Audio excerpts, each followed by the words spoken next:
नमस्कार दर्शक बंधु शिख ओडिया हेल्प चैनल को स्वागत करुछि। प्रश्न उत्तर कार्यक्रम रे आज ओडिया भक्ति ज्ञान कथा आसंतु जानिबा। प्रथम प्रश्न, भगवान विष्णु केउ जुगरे वामन अवतार धारण करथिले?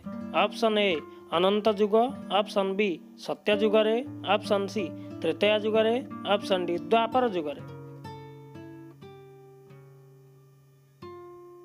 यार सठिक उत्तर होची ऑप्शन बी सत्य जुगरे। भगवान विष्णु सत्य जुगरे वामन अवतार धारण करथिले। परवर्ती प्रश्न, 12 वर्ष जाए तुमे दरिद्र होइब एपरि अभिशाप श्री जगन्नाथंकु किए देइथिले? ऑप्शन गुड़िक हला option A Balaram Das, option B Jagannath Das, option C Dasia Bauri, option D माँ महालक्ष्मी। एमती आध्यात्मिक वीडियो देखिए पे हमें चैनल को सब्सक्राइब करंतु। यार सठिक उत्तर होची ऑप्शन डी माँ महालक्ष्मी। 12 वर्ष जाए तुमे दरिद्र होइब एपरि अभिशाप श्री जगन्नाथंकु माँ महालक्ष्मी देइथिले। परवर्ती प्रश्न, वेद माता सरस्वती हेले देव माता किए? Option A Aditi, option B Prasuti, option C Ratnavati, option D Diti. वीडियोटी भल लागिले लाइक करंतु। यार सठिक उत्तर होची ऑप्शन ए अदिति। वेद माता सरस्वती हेले देवमाता हेउछन्ति अदिति। परवर्ती प्रश्न, गो पूजा और भूमि पूजा विधि केउ धर्म रे रहिछि? ऑप्शन ए इस्लाम धर्म, ऑप्शन बी ताओ धर्म, ऑप्शन सी हिंदू धर्म, ऑप्शन डी ए समस्त धर्म।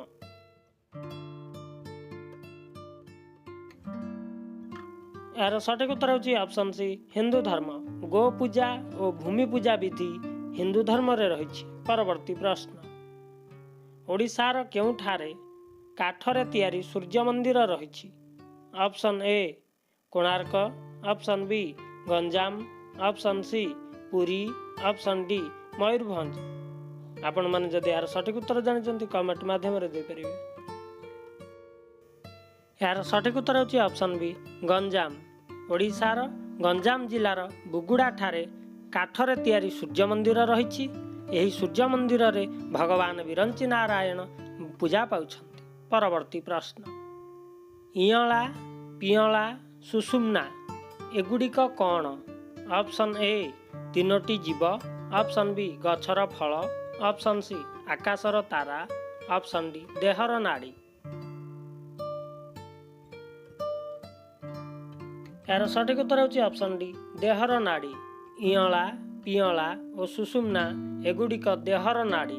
परवर्ती प्रश्न, श्री लिंगराजंकर चंदन यात्रा केउ पुष्करणी रे अनुष्ठित हुए? Option A Madhusagar, option B Chandan Pokhari, option C Bindusagar, option D Savitri Pushkarini.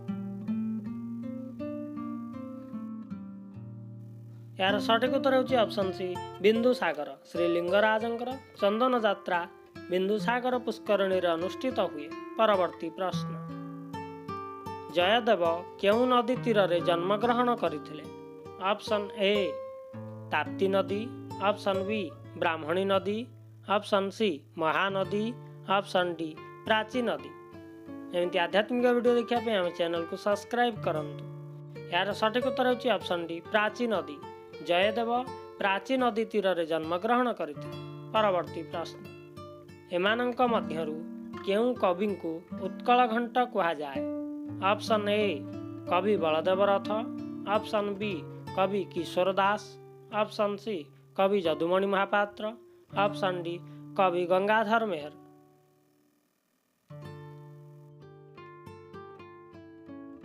यार सठिक उत्तर होछि ऑप्शन सी कवि जदुमणि महापात्र।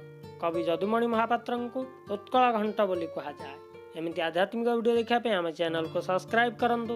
वीडियोटी भल लागिले लाइक शेयर कमेंट करंतु। वीडियोटी शेष पर्यंत देखिथिबारु धन्यवाद।